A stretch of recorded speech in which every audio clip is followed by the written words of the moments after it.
17, he says, here is a trustworthy saying that deserves full acceptance. Christ Jesus came into the world to save sinners, of which I am the worst. Now notice he doesn't say he was a sinner. Come on. He says that he still is a sinner. Yeah. Since believers are not perfect, it follows that churches are not full of perfect people. Right.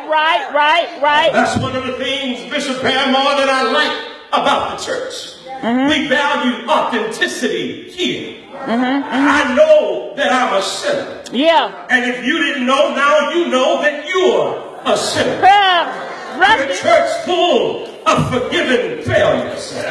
When we think about it, the church is the only place around where public admission of sinfulness is a requirement for membership. Come on. This place is a sanctuary for sinners. And if you have the courage to admit that you're one of us, then you are certainly in the right place this morning. Yeah. And I need everybody who knows that God has forgiven you, that you ought to give God some glory, some honor, and some praise. I said, if you know that God has forgiven you.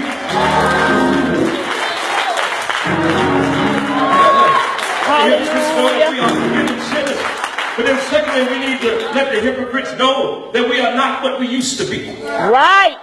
Yeah, you see, some of us look at others in church and wonder why they behave a certain way. After all, we've been told that real believers shouldn't lose their temper all the time. All the time. Not all the time. Not all the time.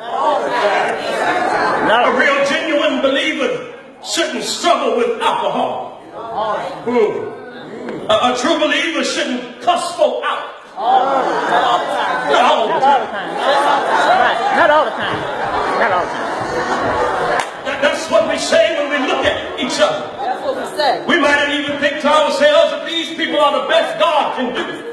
Then I don't want to be saved. Come on. See, people have a tendency to look at others and only focus on their faults. I need to help somebody right here. How about instead of focusing on how far people fall short, how about we focus on how far they've come?